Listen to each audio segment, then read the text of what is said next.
Olá pessoal, boa tarde. Estamos dando início a mais uma live do nosso projeto Papo de Previdenciárias e hoje nós vamos receber um convidado muito especial, o professor Malcolm. Vamos tratar também de um tema bem interessante, um tema que teve várias alterações aí depois da reforma da Previdência. E será um bate-papo bem legal, né, pessoal? O professor Malcolm tem muita informação para compartilhar aqui com a gente. Vou esperar ele entrar para que eu possa convidá-lo para a gente iniciar o nosso bate-papo. Você que tem alguma pergunta sobre o assunto, quiser fazer algum comentário, pode mandar aqui que nós vamos tentar responder todas as perguntas e tornar aqui, né, o que a gente sempre quis, um bate-papo entre previdenciaristas para que possamos aprender cada vez mais, expandir aí, né, pessoal, nossa área de atuação. Planejamento previdenciário é uma área muito boa, não vai depender de judiciário, né, pessoal? Você mesmo faz o seu planejamento, faz o planejamento para o cliente e aí você consegue o benefício para ele a partir disso, independentemente da atuação do judiciário ou não. Esse é o bacana do planejamento. Estou esperando o professor entrar para a gente iniciar o nosso bate-papo. Enquanto isso, o pessoal também que vai participar da live já está entrando. Estou vendo aqui a doutora Maitê, a idealizadora, né, pessoal, desse projeto.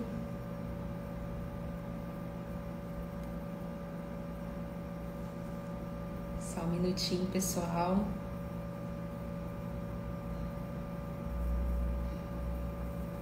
Vamos ver.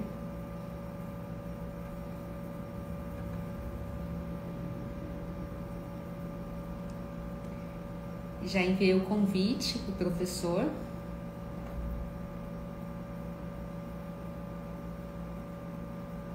Estou esperando ele entrar para a gente poder iniciar o nosso bate-papo, pessoal.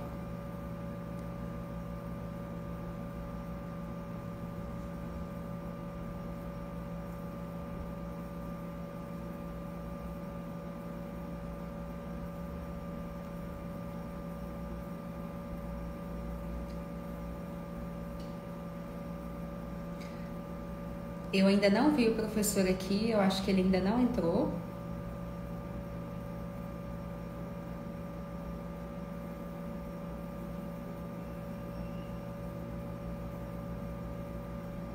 Deve ter acontecido algum problema técnico, pessoal, porque nós acabamos de nos falar, estava tudo certinho.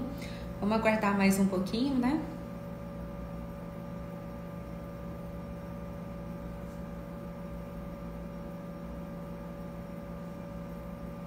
Enquanto isso, pessoal, só para fazer aqui uma reflexão a respeito do planejamento previdenciário, eu vejo que o planejamento previdenciário agora, né, a partir aí da reforma da Previdência, em que nós temos que analisar ali caso a caso, são tantas regras de transição, não é verdade? Nem sempre o direito adquirido vai representar o melhor benefício para o cliente, e aí acaba que a gente vai ter ali uma advocacia mais artesanal, uma advocacia de caso a caso, privilegiando aí o advogado que trabalha com o caso a caso. O professor acabou de entrar, pessoal, vou nosso bate-papo. Aí, agora sim. Olá, professor. Boa noite, tudo bem? Boa noite, tudo bem? Tá me ouvindo bem? Tudo sim. Você, tá me ouvindo bem? A luz tá boa? O som tá legal? Tudo certo, tá tudo ótimo.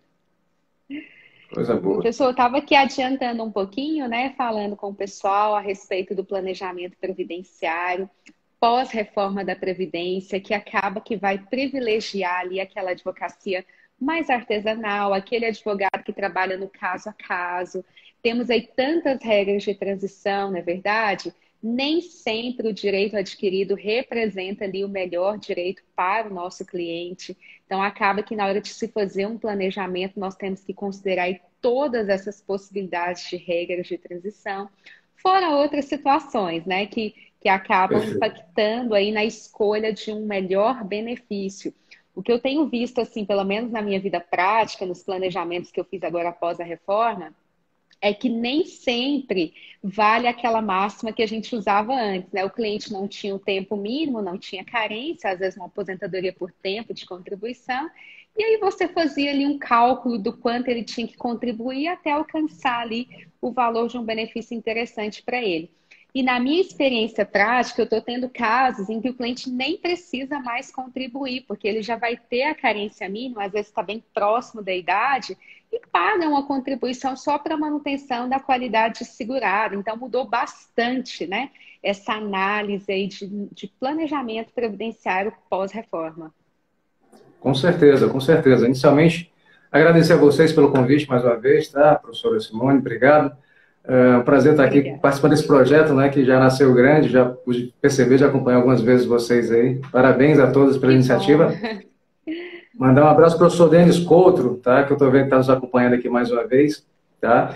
E sim, como você bem colocou, né, o planejamento previdenciário é um nicho que está surgindo com mais força agora, não que não existisse antes, mas agora, efetivamente, uma tendência, eu penso e eu espero até com isso, até que as pessoas, os segurados, tenham agora essa preocupação, que antes não havia até, de procurar um profissional qualificado para representá-los, né?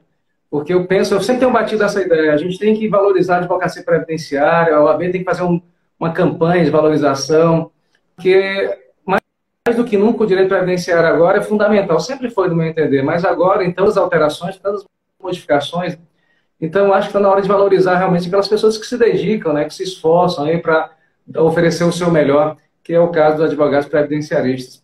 E é interessante até, me permite até trazer algo que a gente não tinha combinado, mas surgiu agora há pouco, dois casos bem interessantes, que a princípio, e assim, lógico, nas duas situações, não tem como você trabalhar com planejamento se você não conhecer a base, né? Se você não conhecer as regras, tá? Então não dá para ninguém cair de paraquedas também, né? Paraquedas não dá, tem que se preparar. E aí teve um caso extremamente interessante que, a rigor, não tem como planejar uma pensão por morte, né? Lógico, você não planejando a morte de alguém. Mas é interessante que apareceu um caso, olha só, uma pessoa está de 65 anos em 2018, tá? Em 2018, foi até o INSS negou, já tinha carência, mas o INSS desprezou algumas contribuições, certo? Antes de julho de 94. Ela tinha muito poucas contribuições pós julho de 94. Tinha 8, salvo engano, 8 contribuições apenas. As outras seriam antes, né? Só que, infelizmente, a pessoa veio a óbito antes de ingressar com ação judicial. Tá? Então, era uma aposentadoria por idade que, infelizmente, se tornou numa pensão por morte. Se converteu em pensão. Isso. Só que teve o seguinte, aí a colega me procurou, né, para confirmar Tem uns que planejam a pensão por morte, não é o professor Anderson? Com essa ótica aí, sim. Meu amigo Anderson, forte abraço, meu amigo. Prazer enorme ter você aqui também. Mas olha só, nesse caso concreto, não. Mas olha só, a questão era, em um primeiro momento, o ideal, o que passaria na cabeça dela, de alguém, seria pedir a aposentadoria por idade, receber os atrasados e conseguir a pensão por morte. Só que, na data que ele completou os 65 anos, e supostamente já teria alcançado os requisitos, ainda existia o mínimo divisor, né? Tá? Ainda existia o mínimo divisor, que como ele tinha muito poucas contribuições, pós-julho de 94, apenas 8, levaria a um salário mínimo. Porém, ele faleceu depois da reforma, tá?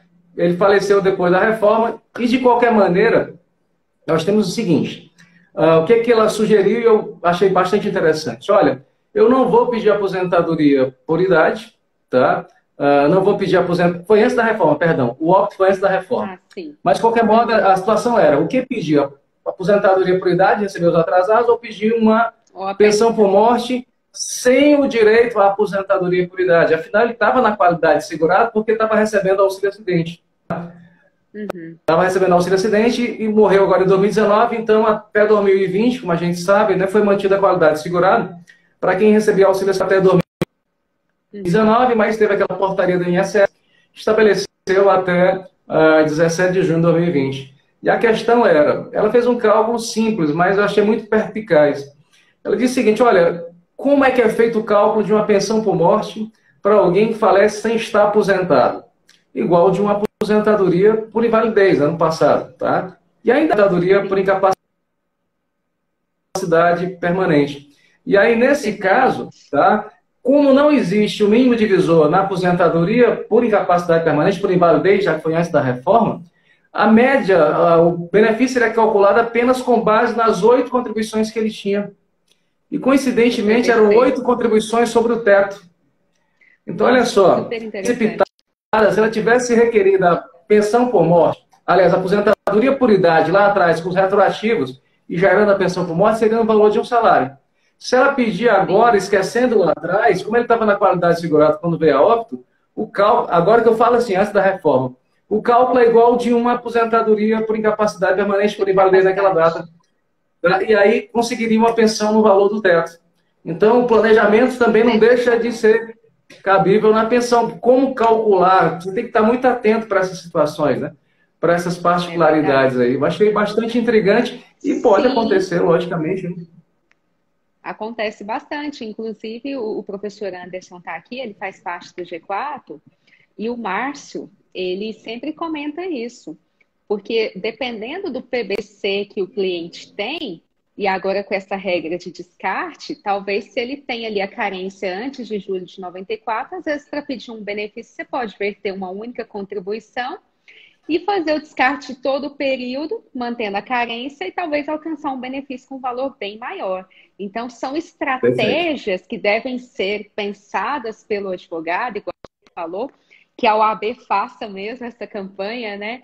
Privilegiando aí a atuação do advogado, tanto no processo administrativo, né, que a gente não vê, e promovendo também essa necessidade do advogado no judicial, que no juizado não é necessário, né? Porque olha o que se evita, um prejuízo imenso para o cliente, porque o cliente, no afã de receber o benefício, ele nem sabe que ele poderia ter um benefício num valor maior. Daí a necessidade e a possibilidade de atuação do advogado no planejamento previdenciário.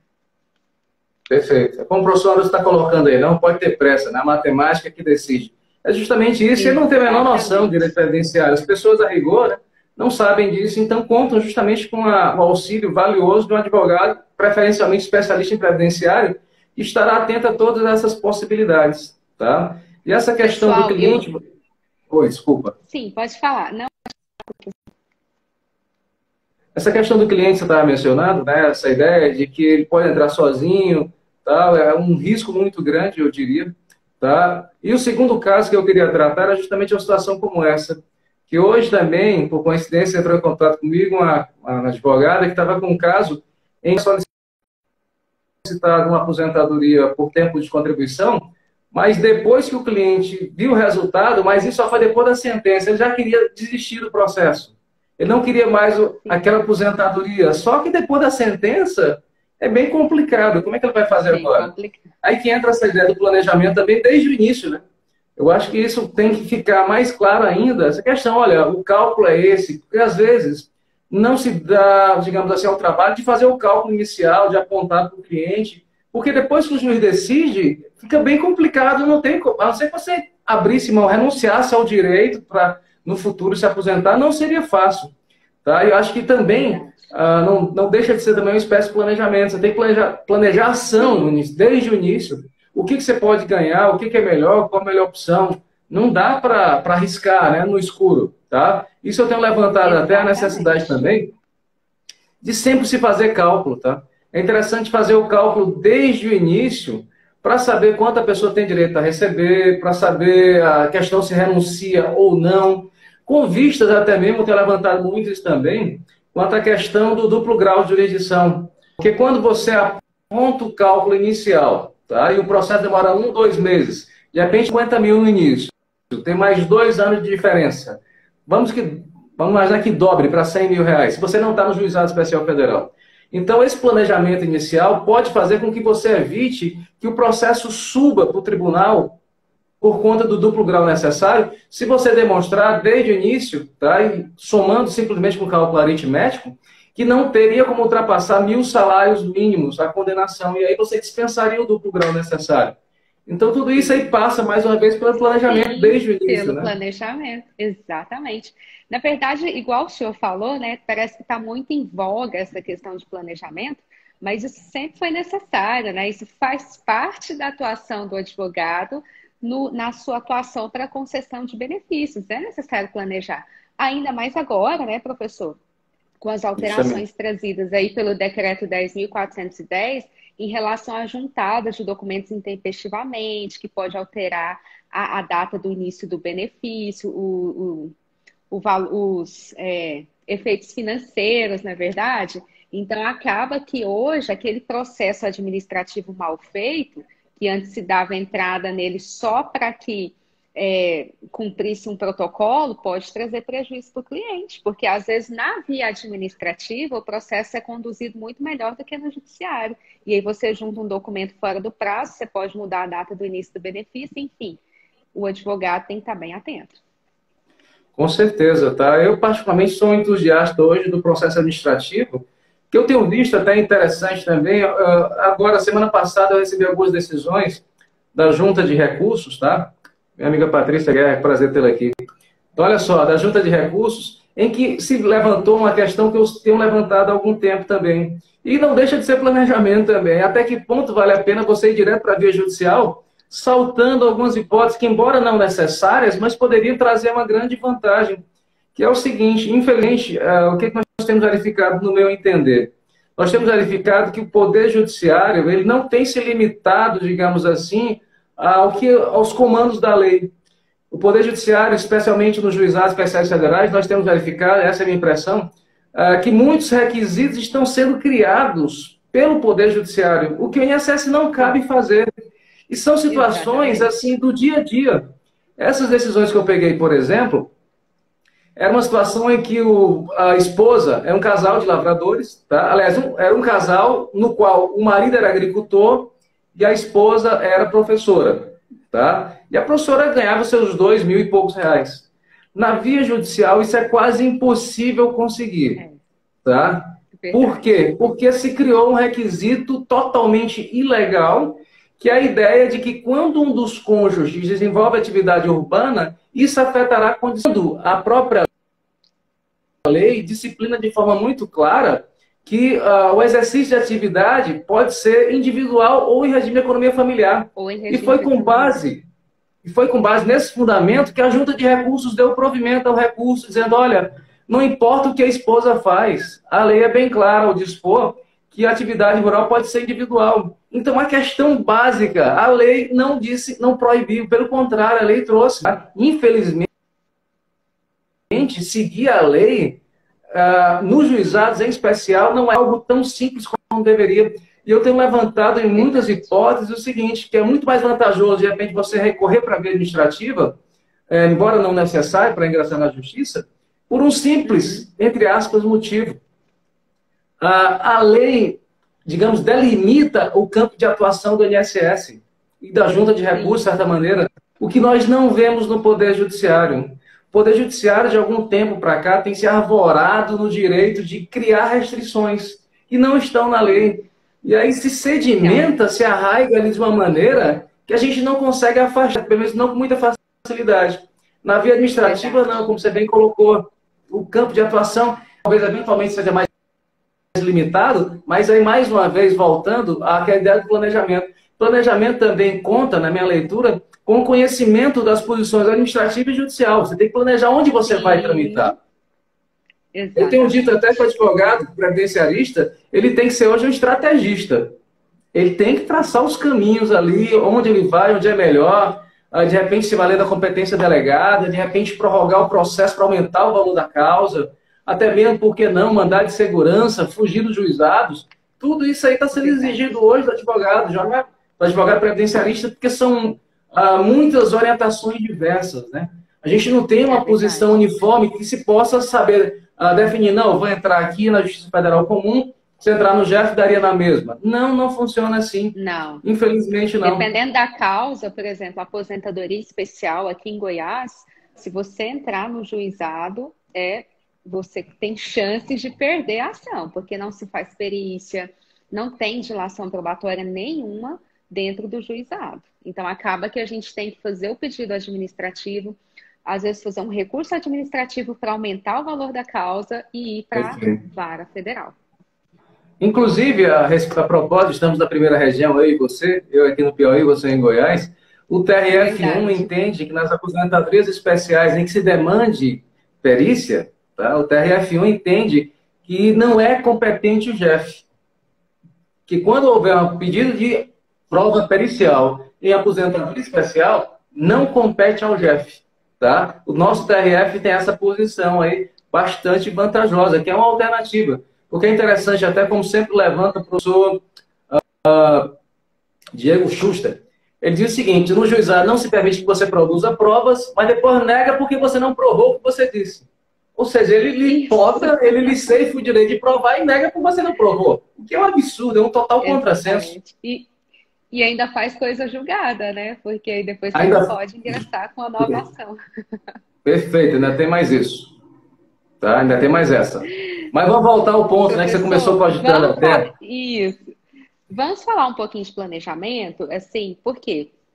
Existem algumas situações que o advogado deve verificar. Por exemplo, você pega ali um segurado com um CNIS, que talvez tenha um período que ele possa indenizar. Acho que tem muita dúvida do pessoal a respeito de indenização, pagamento em atraso, quando é possível, quando vale como carência ou quando não vale. A questão do descarte também, se o senhor puder falar um pouquinho para nós. Falar também a respeito assim, de observar aí as regras de transição, se elas são transitórias, se elas podem ser aplicadas numa situação a longo prazo ou só nesse momento. Eu acho que seria interessante. E também, se possível, trazer uma dica prática aí para nós de precificação.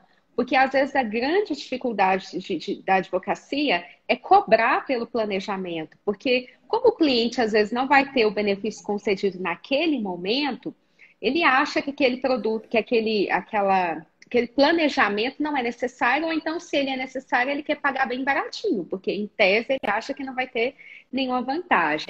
Se o senhor puder trazer aí para a gente algumas deliberações sobre só esses pontinhos que eu levantei aí, só esses 10 pontos, né? Muita coisa, né, professor?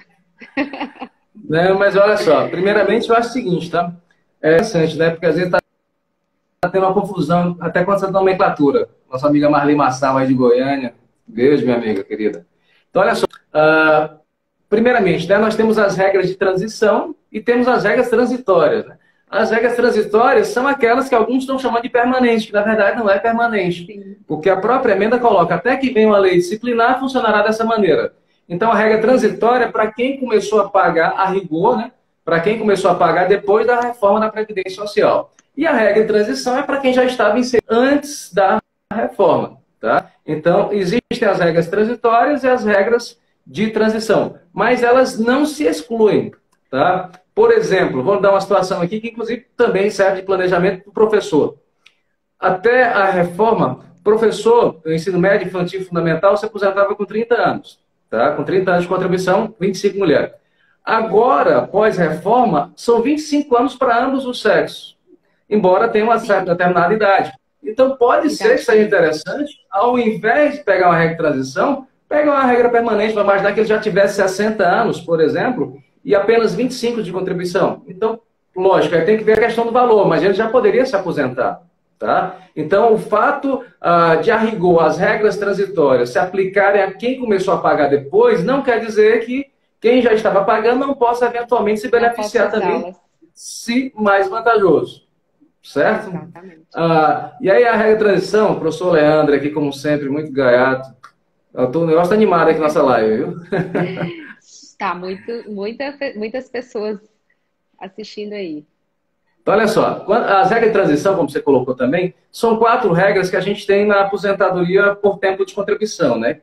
E lembremos, ela em parte foi extinta, né? Só está existindo agora nas regras de transição, nas regras transitórias já não se fala mais em aposentadoria por tempo de contribuição, tá? A gente também fala em planejamento previdenciário, na aposentadoria a rigor especial, tá? E na aposentadoria por idade. Então, quando se fala em um primeiro momento em planejamento, a gente cogita das chamadas aposentadorias programadas, né? Seja pelas regras de transição, seja pela regra transitória, certo? Então, nós temos 4 regras, por exemplo, das aposentadorias por tempo de contribuição. Duas com pedágio, aquela do pedágio de 50% para quem estivesse faltando menos de 2 anos. Temos a regra do pedágio de 100%, tá? E aí não importa o tempo que faltasse, essa é a leitura que a gente tem que fazer, eu quero chamar atenção para isso também, vou já esclarecer. Temos a regra dos pontos e temos uma regra que começa com a idade mínima de 56, 61 e vai aumentando, né? Então são 4 regras que nós temos e nem sempre a mais próxima necessariamente será a mais vantajosa. Às vezes vale a pena esperar 1, 2, 3, 5, 6 meses para ter um resultado muito melhor, tá? E aí passa necessariamente pelo planejamento. Não dá para de cara você descartar ou concluir, não, essa é a melhor.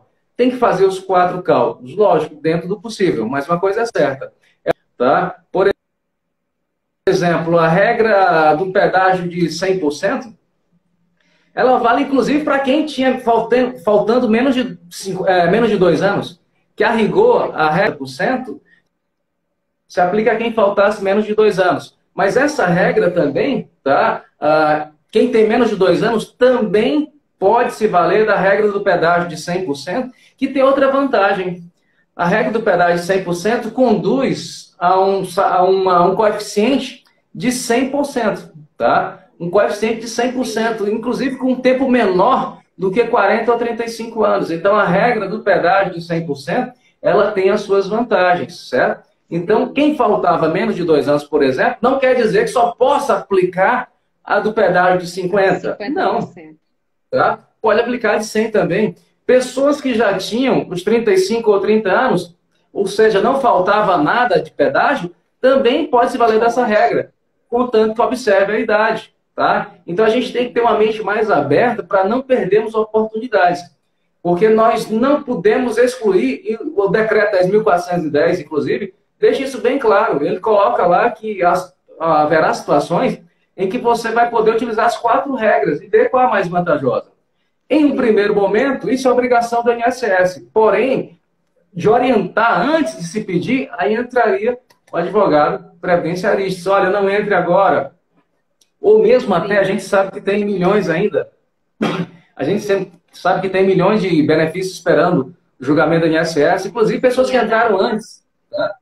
Pessoas que entraram antes da reforma e o processo não foi analisado ainda. Então é interessante também analisar. Não seria melhor que o INSS... Tá? Não é interessante, sim, mesmo pegando as regras atuais... É que o STJ agora decidiu... O INSS deveria fazer isso, né, professor? Porque se ele tem a obrigação de conceder o melhor benefício, e agora isso também está no decreto, né? Então, ele teria que fazer aí o cálculo dessas 4 opções e, se perceber que, reafirmando a ADERA, ele vai ter um benefício mais vantajoso, intimá-lo para aceitar. Mas, às vezes, depender do INSS é um pouco perigoso, né? Daí porque a atuação do advogado no planejamento. Eu tive um caso aqui no escritório há 2 semanas atrás, que essa regra do 100% quase dobrou o valor do benefício. Então, a pessoa ia esperar ali um pouquinho mais, 2, 3 anos, mas o valor do benefício ficou bem vantajoso. Bom, e aí, veja só, você conseguiu quase que dobrar o valor, né? Aí como é que entra a questão da precificação, no meu entender? É você demonstrar o que você está trazendo de vantagem para aqueles segurados. Olha, a sua expectativa de sobrevida é essa. Você vai viver 20 e poucos anos, por exemplo. Eu estou lhe oferecendo aqui a oportunidade de você dobrar o seu salário. Então, quanto é que eu estou fazendo ganhar aqui? Então, eu penso que um planejamento previdenciário feito alguém que sabe o que está fazendo, ali menos de R$3.000, eu acho que não seria justo, não seria digno para aquele profissional. No mínimo, R$3.000 com planejamento.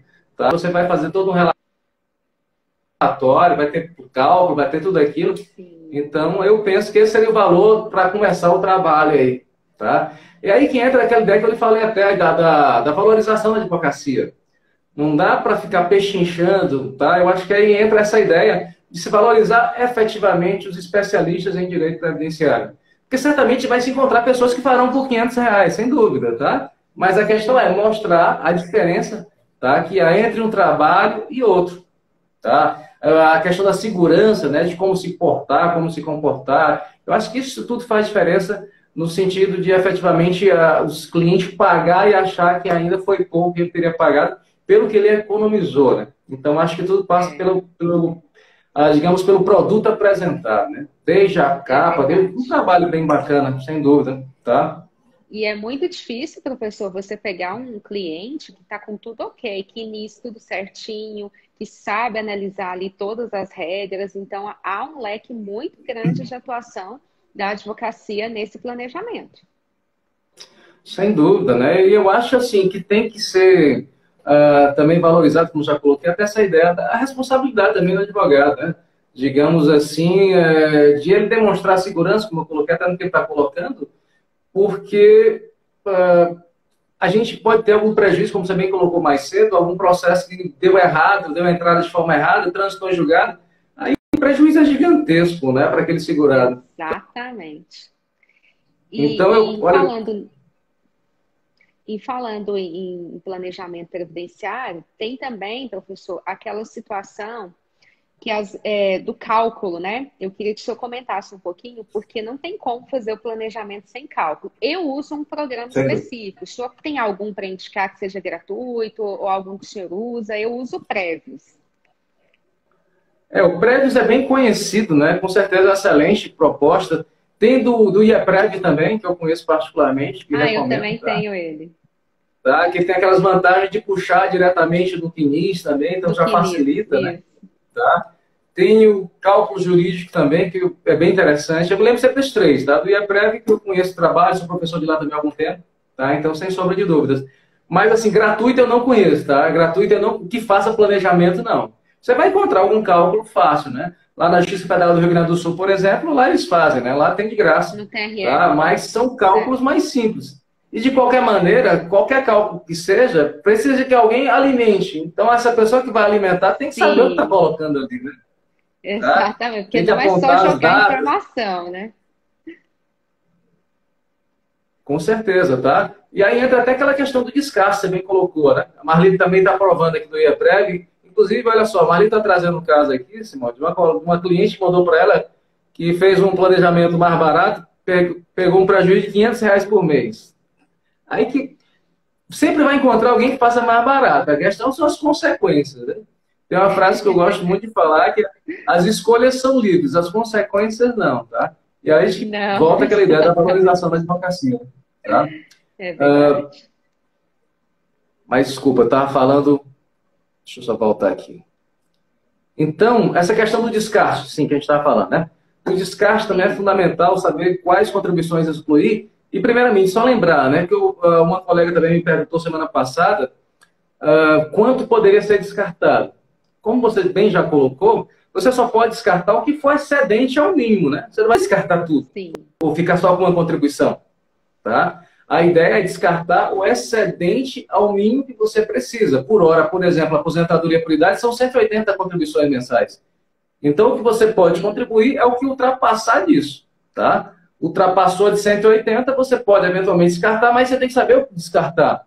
O ideal é descartar as contribuições menores ou anteriores a julho de 94, inclusive, que não afetarão o cálculo. Aí você tem que saber até quais, né? Você pode excluir algumas de agora, outra antes de julho de 94, então não tem, digamos assim, um limite de restrição sobre a data que você vai excluir. Você pode excluir tanto antes de 94 quanto depois. Aí vai depender, digamos, do cálculo que você fizer, da conclusão que você chegar. Com certeza, tá? Lembrando que agora também, aí é um ponto favorável ao planejamento previdenciário das aposentadorias programadas, que não tem mais o mínimo divisor, né? Pós-reforma não tem mais o mínimo divisor. Então, aquelas pessoas que tinham poucas contribuições pós-julho de 94, agora, pós-reforma, podem ter um grande ganho aí em cima disso. Tá? Porque não vai ter mais que dividir por 60 corrido, né? Então, é interessante, até mesmo os pedidos que já foram feitos junto ao INSS, e mesmo deferidos, mas deferidos depois da reforma, verificar se não poderia ter sido oferecida a reafirmação da DEA, né? Então, pedir uma revisão em cima disso. Tá? Porque, enfim, era obrigação do INSS fazer essa análise, né? Não fez, errou. E aí autorizaria ingressar na justiça e cobrar esses atrasados. São muitas possibilidades que se tem aí. Na aposentadoria especial, só para mudar um pouco de foco também, olha só o que nós interessante que não existia antes. Embora, digamos, seja uma hipótese de mitigação Que agora, na regra de transição da aposentadoria especial, tem a ideia dos pontos também, né? 86, 76, 66, né? 86 pontos para aposentadoria aos 25. Pode somar o tempo comum, né? E justamente, perfeito. Então, agora, para aposentadoria especial, você não leva só tempo especial. Você pode somar tempo comum, tá? O que é extremamente interessante, tá? E pegar 10 anos comum, somar com 25 especiais, você já tem 35. Agora, me chamou a atenção o seguinte, essa previsão não veio no decreto 10.410. Veio na portaria 404, mas o decreto não repetiu, né? E eu fiquei com a pulga atrás da orelha. Bom, será que a minha está querendo voltar atrás? Ou esqueceram? Tá? Porque o decreto não trouxe essa previsão. Porque teve aquela questão da perda da qualidade de segurado lá de quem estava recebendo benefício por incapacidade, que acabou que o decreto agora trouxe, né, aquela possibilidade. Talvez eles esqueceram também. Isso, eles voltaram atrás. Né? Isso. Eles voltaram atrás, isso é verdade. E olha só outra dica também a respeito disso, agora voltando aos professores. Né? Tudo é possível, vai ter, com certeza. Eu encontrei precedentes permitindo que também para os professores somarem aqueles pontos, 81, 91, seria possível também somar tempo fora do magistério. Você pegava 25 de magistério, com mais 10 ali, que foi... Tá? Então, temos precedentes no âmbito da 4ª região a respeito dessa possibilidade. Ser, né? Com certeza. Né? Lá nós temos advogados bem curiosos, bem provocativos, e tem essa vantagem. Então, é interessante também essa questão dos pontos, tá, para os professores ser alcançada também com tempo fora do magistério. A Irene está perguntando se a live vai ficar gravada. Vai, né? Vai ficar aqui no Papo de Previdenciárias e depois a gente vai subir para o nosso canal do YouTube. Tá ótimo, então. Essa questão do prazo, a Zélia perguntou aqui, não sei se você está acompanhando aí também. Sim, o prazo Essa questão do prazo da DE é somente a partir de agora? Eu não entendi bem o prazo da DE. O que seria o prazo? Eu acho que é a reafirmação da DE, professor, porque ela já era prevista ali no enunciado do CRPS, já tinha na IN 77 2015, precedentes do STJ, e agora está aí no decreto também. Isso, está no enunciado 1 também, se não me engano, né, do CRPS. Isso, é enunciado 1 do CRPS, que inclusive não tinha aquela limitação temporal que o decreto trouxe, porque lá no enunciado número 1 do CRPS é até a implantação, até o cumprimento da decisão do CRPS. E o decreto colocou uma limitação ali, que é até a decisão, né, do INSS, na agência. Com certeza. Ali foi um retrocesso, né? Eu não entendi aquilo, não. Eu vou até depois ver com o professor Gustavo Beirão qual vai ser o entendimento do CRPS, né? Se eles vão manter aquilo ali, qual a posição deles, né? Comigo, ele comentou uma vez numa live que ele entende que, por ser direito processual, se aplica de imediato. Parece que existe aqui que aparece no decreto, né? Mas eu ainda não tive nenhuma decisão. Tá ótimo. Então você respondeu, realmente era reafirmação, tá? Obrigado, Francisco, pelo livro, Coisa Julgada, né, Previdenciária. É um livro que ele me comprou, ao que parece gostou, graças a Deus. Então, essa reafirmação da DE já existe de longa data, também, como você colocou, né? Está lá no artigo 690 da IN e está no Código de Processo Civil também, né? Por isso que o STJ até reconheceu, né?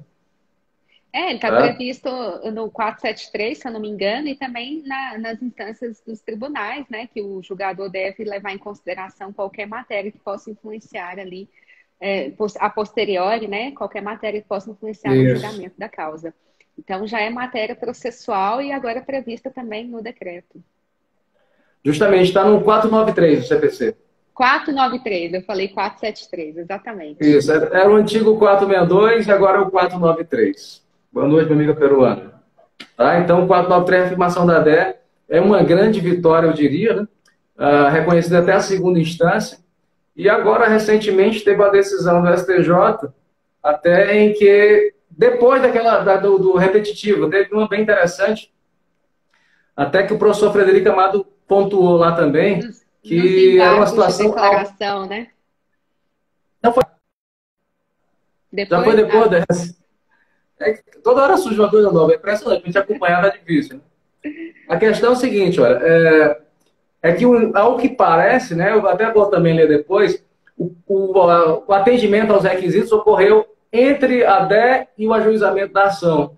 E aí o STJ reconhecendo assim o direito, mas não pagou atrasados, tá?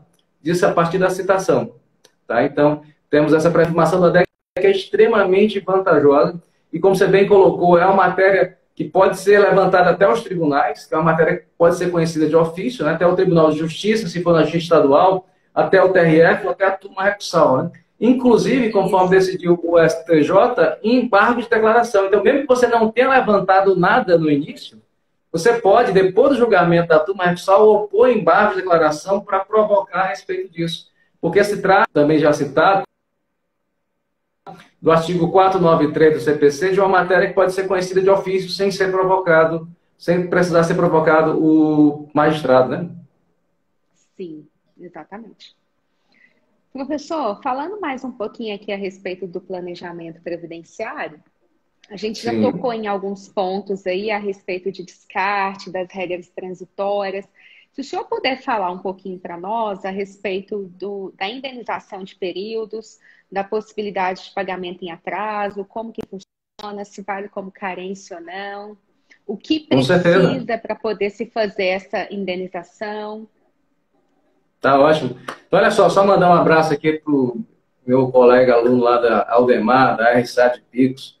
E a Selma Nonato está perguntando o que posso alegar para usar o pedágio 100% para o seguro. Faltam menos de 2 anos.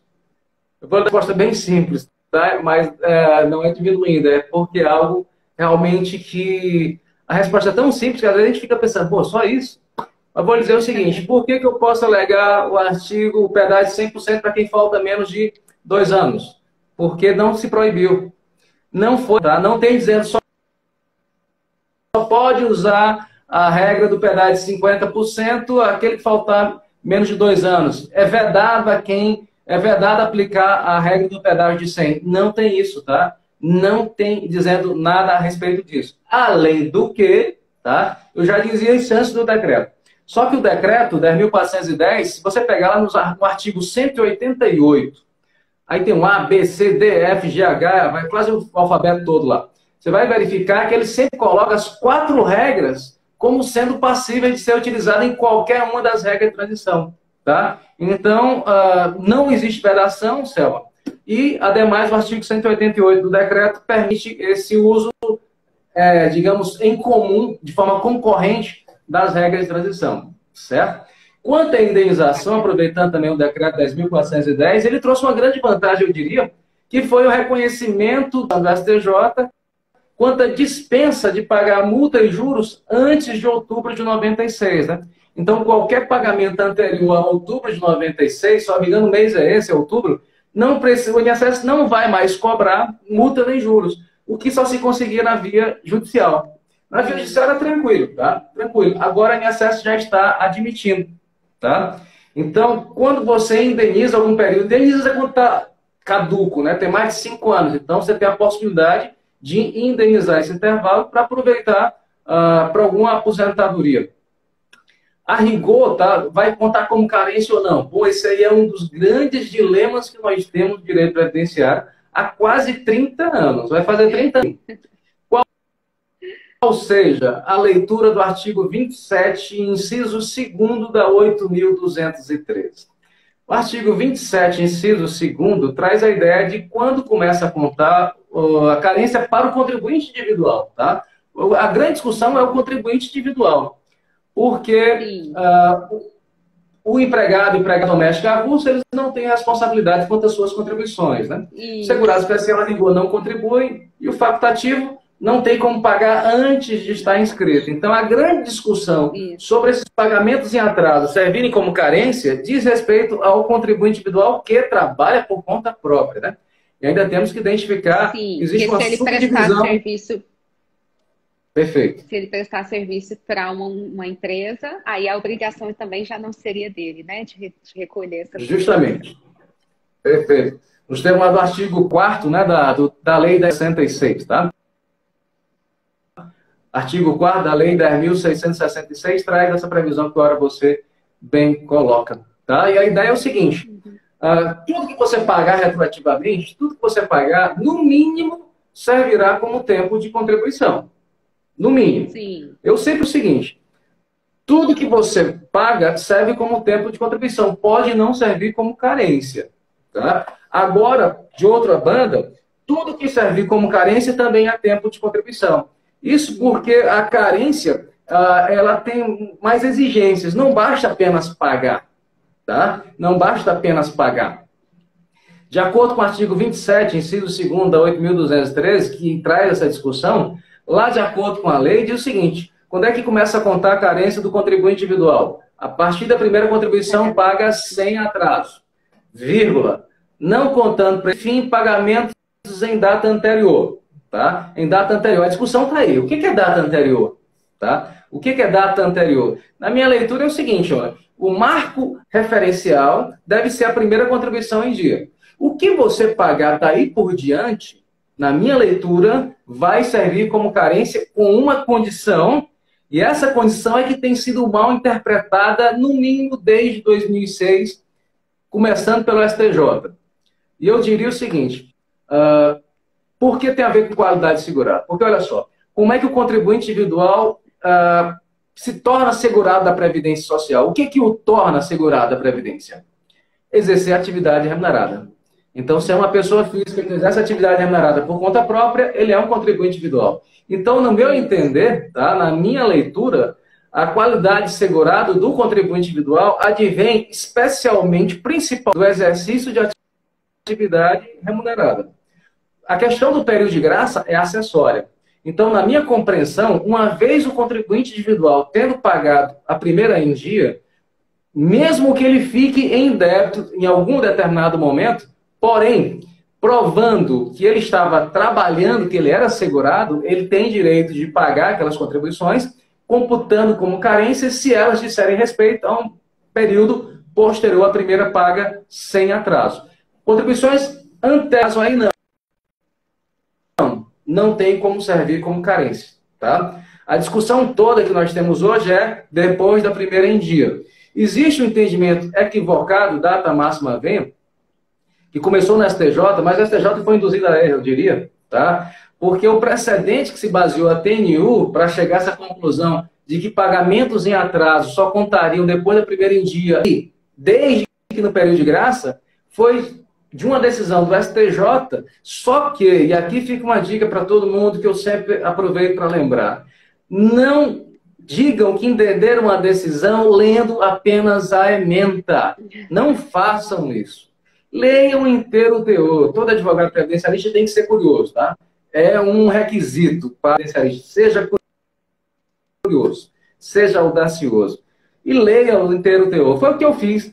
Fui ler lá esse precedente de 2006 e a condição estabelecida pelo STJ quanto à manutenção do período de graça dizia respeito a uma circunstância que ninguém levou em conta. Qual seja, tratava-se de um segurado facultativo. O facultativo, sim, só pode pagar no seu período de graça, mas o contribuinte individual não. O contribuinte individual pode pagar qualquer tempo com uma condição. Qual? Que ele prove que estava trabalhando. Então, a qualidade de segurado são distintas. A questão é que se pegou como parâmetro uma decisão que envolvia o facultativo e trouxe para o contribuinte individual, que são figuras totalmente distintas. Então, o erro está aí, mas graças a Deus a gente já verifica, de novo na quarta região, algumas decisões já corrigindo isso. Assim como o próprio INSS faz. O que eu acho absurdo Sim. também, me permita, é o INSS, a depender da agência, a depender do servidor, ele vai fazer o que eu estou lhes colocando. O sistema permite. O sistema permite que pagamentos em atraso sirvam como carência. Tá? Então, na verdade, não era nem para essa discussão existir. Se o INSS tivesse um posicionamento uniforme. Tá? Se o INSS tivesse um posicionamento uniforme. Por outro lado, a gente volta lá ao início. Nessa circunstância, justamente, Elisa, uma grande diferença. E numa situação como essa, é muito mais fácil você levar para a junta de recursos ou para as câmaras de julgamento do que para o Poder Judiciário. Porque se você quiser para período que está fora do seu período de graça, tá? O Poder Judiciário vai dizer que não é possível pagar para carência. Tá? Mas olha só, e aí nós encontramos vários equívocos. Veja só, muitas vezes se coloca o seguinte, se autoriza, por exemplo, alguém que parou de trabalhar, tá? Vamos imaginar, parou de trabalhar, e 3 anos depois, parou de trabalhar tendo pagado mais de 15 anos, tá? Só a título de recebeu o seguro-desemprego, é alguém que tinha 15 anos de carteira, tinha 36 meses de período de graça, certo? Imaginemos que essa pessoa, tá? Imaginemos que essa pessoa não fez nada nesses últimos 36 meses.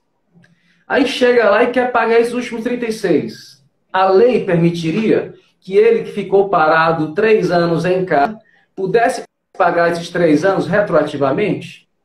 Não. Não por quê? Porque como ele estava parado, ele só poderia inscrever-se na condição de facultativo. E facultativo não pode pagar contribuições anteriores à sua.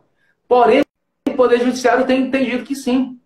Eu acho que está faltando só juntar as peças. Olha, se administrativamente ele era facultativo,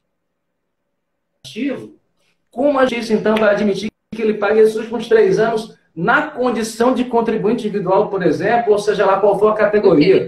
O que acontece, no meu entender, tá? Isso aí de modo geral, em várias situações previdenciárias, é que as pessoas, algumas, lógico, não todas, que decidem, não têm tanta disposição para pensar. Pensar dá trabalho. Pensar dá trabalho. Tem certas coisas, até publiquei um texto agora, recentemente, que eu disse o seguinte, eu tenho a impressão que, às vezes, alguns juízes não leem o que eles decidem, porque é algo totalmente ilógico, tá? Não tem sentido algum, algumas decisões são absurdas. E eu tenho minhas dúvidas. E assim, aquela questão, eu digo, é da comodidade. Não, já, todo mundo está decidindo dessa maneira, para que eu vou bater cabeça? Só que não deve funcionar dessa maneira. E aí, mais uma vez, eu volto à ideia de estarmos preparados para combater esse tipo de situação. Tá? Nós precisamos mostrar o que é correto, onde está fundamentado, porque hoje em dia, especialmente, a gente vê que o direito está ao alcance de todo mundo, já não tem mais distâncias, né? Então todo mundo está apto a se preparar, tá? E seja qual cargo que exerça. Quando se especializa em determinada área, você concorre em pé de igualdade com qualquer um, tá? Não vai ser o cargo que vai separar o seu conhecimento do outro. Então esse é um desafio que a gente tem também no direito previdenciário. A gente tem muita gente boa, como você colocou o G4 aí, né? O professor Anderson estava aqui, o professor Márcio Reis, o professor Teodoro, o professor Teodoro Vicente, o professor Tiago, El, enfim, vocês 4, são 4 também, né, do Papo Previdenciário? Somos 6. 6. São 6? Oh, o G6 aí de Goiânia, né? É o G6. Falando um pouquinho sobre essa questão dessa contradição entre o que o INSS decide administrativamente e o que o Judiciário vem decidindo, até o professor Savares, num outro contexto, vem trazendo aí um princípio bem interessante, que é o venire contra fato próprio, uma contraditória. Aceita, por exemplo, o pagamento aí dessa indenização. E lá no judiciário ele contesta a ação falando que não é possível, numa mesma situação fática. Então é interessante que o advogado esteja atento a isso, até para talvez invocar, né, a aplicação desse princípio, porque não dá para o INSS se portar de maneira diversa numa mesma situação, no mesmo caso. Com certeza. Obrigado, Ruimar. Olha só, eu particularmente tenho levantado a seguinte bandeira. Não sei se travou para você aí, Simão. Não. Ah, então, tá beleza. Eu tenho levantado o seguinte, tá? Quando o INSS, o que não é raro, vai na via judicial contra a lei, expressa disposição de lei, ainda que o Poder Judiciário tenha inventado. Eu entendo particularmente que está passando da hora da gente levantar que isso se trata de litigância de má-fé. Tá? Litigância de má-fé. Lá no artigo 80 é bem claro que você age de má-fé quando você vai contra texto expresso de lei. Então, no meu entender, tá? Primeiro, o INSS tem que se ver não como inimigo do segurado. Então, o INSS só existe porque tem segurado independente. Tá? Então, mesmo na via judicial, ele tem a obrigação de reconhecer o direito. Tá? Não é um sinal de fraqueza, digamos assim, não vou reconhecer, não vou ser visto. Pelo contrário, só existe procurador, só existe servidor público, de modo geral, porque tem um público. Eu sou servidor público, tá? Então, a razão de ser do INSS são os segurados. E a obrigação deles é reconhecer o direito quando devido. Então, no meu entender, é um outro absurdo, é nós vermos aí certas situações, tá, de defesa totalmente insustentável. E vou mais longe, vou dizer outra coisa aqui, também não tem a ver, mas olha só, os procuradores me perdoem, mas olha só, eu vou à região em que um procurador da Fazenda no INSS apresentou um recurso, certo? Um procurador da Fazenda Nacional apresentou um recurso em determinado processo, não lembro de onde, nem também diria se eu soubesse, tá? Em que ele disse o seguinte, olha, as razões do meu recurso são aquelas que eu apresentei nas razões do mandado de segurança, nas informações. Primeiro, não era nem mandado de segurança, olha só, uma lauda para dizer que o recurso seria o que ele apresentou. Isso é um absurdo, tá? Isso é um absurdo porque lembremos o seguinte, nós, enquanto servidores públicos, nós temos responsabilidade com o erário. Não bem entender, isso é uma falta de diligência, tem uma frasezinha que não... negligência, enfim, uma desídia gigantesca. A gente não pode permitir que isso aconteça. Porque mesmo quando o INSS paga alguém que não tem direito, lembremos, nós iremos pagar. O INSS somos nós que contribuímos. O INSS não é um ente fantasma, algo, sei lá, fantasmagórico. O INSS somos nós. Então, quando o segurado tem direito, o INSS deveria reconhecer. Não há nada de errado, mas nós não temos essa cultura, é impressionante, né? É extremamente raro alguém reconhecer de plano, logo de cara, ao invés de justamente propor acordo, meu amigo Nilmar. De propor acordo logo do início e fazer uma proposta digna. Aqui no Nordeste, aqui no Piauí, as propostas são de 50% a 60%, o que é algo aviltante. Isso é ridículo, eu diria, você fazer uma proposta dessa. Infelizmente, eu acho até, sinceramente, que alguns juízes deveriam pensar 2 vezes antes de homologar. Até que ponto aquela pessoa estaria em condições de decidir, afinal está passando fome, né? Então, para ela quer o de hoje, ela não quer nem saber de amanhã. Mas, enfim, tá? Eu acho que nessa hora, não é nem que fosse imparcialidade, não. Poderia ser parcialidade mesmo, mas, enfim, para equilibrar o jogo. Equilibrar o jogo. Afinal, nós estamos ali diante de um procurador muito bem pago, tá? Para ele é só mais um processo, para aquela pessoa não. Para aquela pessoa é dia da sua família, do seu filho que está passando fome, é do neto, às vezes, que vai ser criado. Então, nós não temos uma paridade de situações aí. Então, muitas vezes, eu particularmente acho que o juiz, sim, deveria ser parcial numa situação como essa, como eu já vi acontecer. Eu vi uma determinada situação em que a pessoa tinha o vírus HIV, tá? O INSS fez uma proposta de 50%, não aceitou, tá? Depois de 1 ano, sem julgar o processo, 1 ano, ela desesperada, disse, olha, eu quero aceitar aquele acordo lá de trás, porque faz 1 ano, já não tinha mais o que aguentar. Felizmente, era um outro juiz que tinha chegado lá na vara, não lembro agora onde era também, e disse o seguinte, olha, eu não vou aceitar esse acordo, isso aqui é ridículo, a justiça fez com que ela se tornasse nessa situação desesperadora. Antecipou a tutela, pagou 100%, que era pouco ainda. Então, a gente precisa de juízes sensíveis, tá? Que conheçam aquela realidade, que tenham passado, vivenciado. A gente precisa, até eu coloquei também num comentário, a gente precisa de empatia. Os juízes precisam se colocar no lugar da pessoa, tá? A gente precisa disso, porque não dá para comparar a situação de um juiz que ganha merecidamente R$ 40 mil, tá? Se é que ganha isso, enfim, seus 30 mil, vamos colocar assim, tá? E tá ali, pega alguém que chega lá, um lavrador que às vezes gagueja, treme na hora de falar, porque nunca teve diante do juiz. Então é algo surreal para aquela pessoa. Ele tem que entender aquele momento. A pessoa falhar, esquecer de algum detalhe, não quer dizer que ela está mentindo, querendo fraudar, tá? Infelizmente, a gente tem muito disso nos últimos anos, inclusive a legislação, me permita fugir um pouco do assunto aqui, a legislação tem trabalhado com a má-fé dos segurados. Todo mundo quer se dar bem. Oi, desculpa. Nosso tempinho já está quase acabando. Eu estou interrompendo o senhor, porque senão a live cai. Mas o senhor pode terminar suas considerações para a gente já finalizar, senão ela cai e eu não consigo salvar. Tá perfeito, então. Bom, Simone, então, mais uma vez, muito obrigado. Agradeço a participação de todos. Aí, nos perdoe se eventualmente não deu para responder a todas, tá? Mas Não, gostei foi bastante, achei muito ótimo, bacana o nosso professor. papo aqui. Foi bem interativo, acho que a gente conseguiu contribuir de alguma maneira para o que estavam nos assistindo aí e me coloca à disposição para eventuais outras oportunidades. Muito obrigado pelo convite. Nós é que agradecemos, e especialmente por essas considerações que o senhor trouxe aqui ao final, porque essa é a realidade dos segurados. Quem é advogado, previdenciarista, sabe que esse segurado muitas vezes está nessa situação, passando fome, e aí, diante dessa situação, ele aceita qualquer coisa, né? E aí nós temos que ter, Justamente. sim, juízes mais sensíveis e advogados preparados para garantir aí o melhor benefício. Professor, agradeço demais as suas pontuações. Nós aqui do Papo de Previdenciários ficamos muito felizes pelo aceite do convite que fizemos e que logo possamos fazer mais lives para trazer mais assuntos, discutir mais um pouquinho a respeito desse tema que eu amo de paixão e sei que o senhor também ama, que é o direito previdenciário. Obrigada, viu, Então pessoal? tá ótimo. Obrigada, professor. A live vai ficar salva e até a próxima. Se Deus quiser. Tchau, Forte abraço, tchau. fiquem com Deus.